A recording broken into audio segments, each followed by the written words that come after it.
Everything that has a beginning has an end.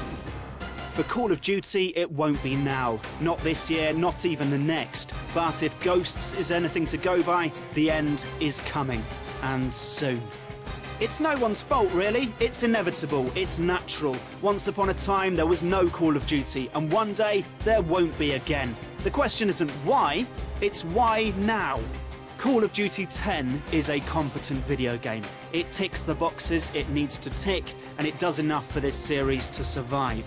But more than ever before, the franchise is showing its age, its arrogance, and worst, its distinct lack of new ideas.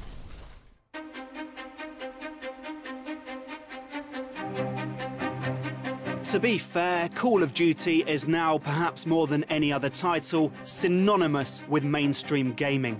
That means some will reject it on principle. They don't need any more of a reason why. In years gone by, we'd have argued this wasn't the right approach, that despite the usual formula of action and bombast, the Call of Duty games deserve to be recognised for what they are. A 21st century rollercoaster with a story, or in multiplayer, the modern day equivalent of tag. It's truly become a cultural thing, a game that for many defines gaming, and it's impossible to review without thinking about that same culture that surrounds it. This year, more than ever before, fatigue is setting in.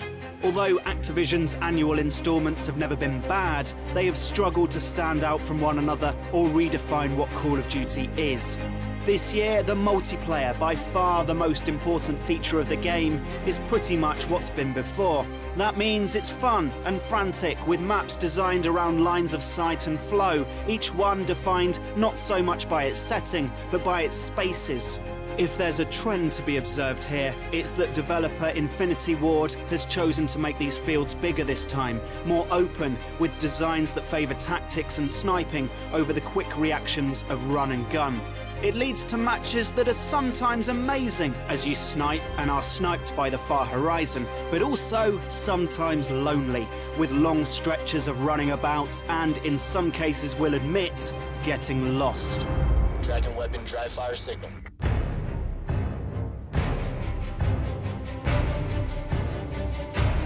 No fear of that in the campaign, of course, which once you strip away its story, is the same old linear path between explosions that Call of Duty single player is known for.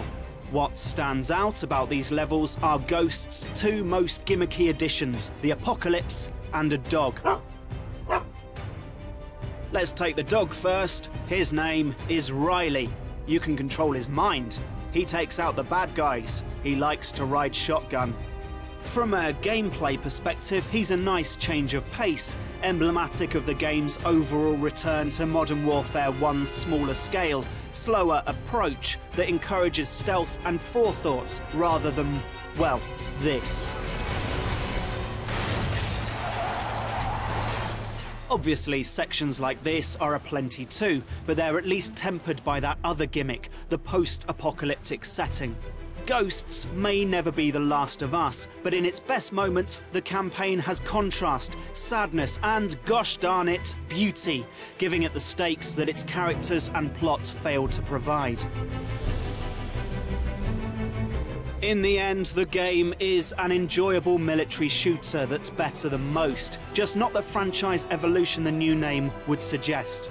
There's more content here than we can reasonably talk about. The new game types, squads, a co-op mode with aliens instead of zombies, but the overall feeling you'll get from the package is one of familiarity. Ghosts is COD as we've never really seen it before, on the back foot. No longer thriving, only surviving.